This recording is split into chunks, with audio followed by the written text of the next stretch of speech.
Grave. Di féliciter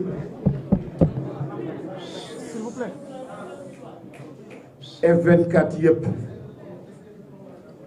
di jël même style que Premier ministre Aminata Touré bëgg waxtaan aussi directement avec le président Macky Sall. On a parlé des Sénégalais qui sont en prison mais tey jii dama xam ni président Macky Sall moom tamit mi ngi ci prison bu doy waar mooy la prison de sa conscience te metti na lool parce que gor li ko mën a sonnal mooy gàcce ak conscience boo xam ni mi ngi lay dóor mi ngi lay duma munoo nelaw munoo lekk munoo dox amatoo sa liberté conscience rek moo ko mën a teg nit moo ko mën a teg doomu aadama te président Macky Sall yoon laa ko bëgg a may su dee déglu na ma su dee déglu na waa F24 yoon bi mooy mu généreux le courage en réalité du dóor du violence mais le courage c'est d'être généreux mooy nga puiser au fond de soi-même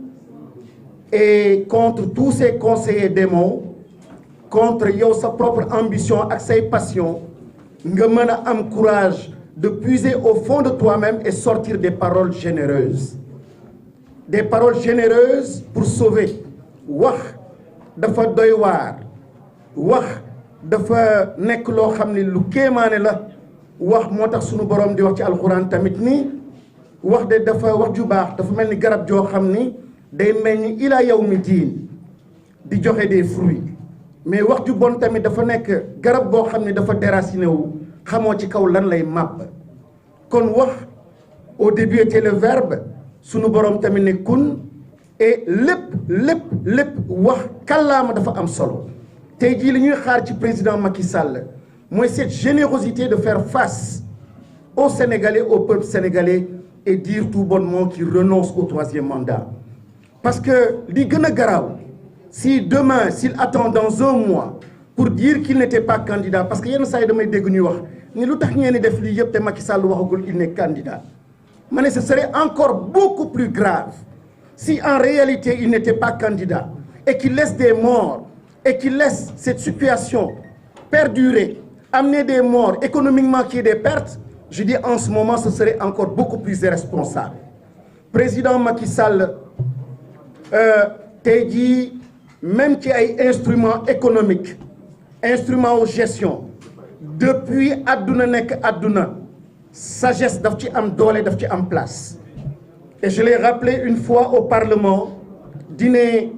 ci au bas de l'échelle da ngay dégg les données nga tegaat ci kaw mu nekk information. nga demaat ci kaw a kaw mu nekk connaissance nga demaat ci kaw mu nekk intelligence mais lii nekk ci kaw intelligence mooy hikma mooy sagesse te lii tegu ci kaw loolu mooy dëgg kon lii gën jege dëgg mooy de la sagesse et l'équilibre te borom bi saa yuy wax saa yuy maye day ne on lui a donné le savoir mais on lui a donné aussi la sagesse tey jii on peut pas diriger un pays une organisation sans une dose de sagesse. J'interpelle le président Macky Sall réew mi fi mu soxla tey li mu soxla du alal du xaalis du loi du dara li mu soxla mooy ce qui se situe au-dessus de tout cela mooy hikma et la sagesse. Nelson Mandela a été capable de réinventer les voies pour se reconnecter à cette sagesse sinon réewam à l'époque quand il accédait au pouvoir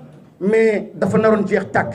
mais il a été sage. Mettre au point ou en avant ay concept vérité et réconciliation nga dem au Canada avec les Amérindiens ils ont été capables aussi de mettre en avant ay processus yoo xam ni le peuple s'est réconcilié tout cela c'est en mettant en avant la sagesse bu ko code pénal ou loi di ko tënk bu ko conseiller tënk j'ai été membre du gouvernement je sais comment un dirigeant peut être complètement enfermé dans une prison le président Macky Sall ayez le courage de faire face au destin et à l'histoire. Et vous qui êtes à côté aussi du président Macky Sall, ngir yàlla dëggu leen nit soo ko bëggee da nga koy wax dëgg nit soo ko bëggee donne-toi la liberté de lui donner des bons conseils mais aujourd'hui malheureusement au nom de je ne sais quoi vous êtes en train tout simplement de perdre le président Macky Sall kon jëlal la parole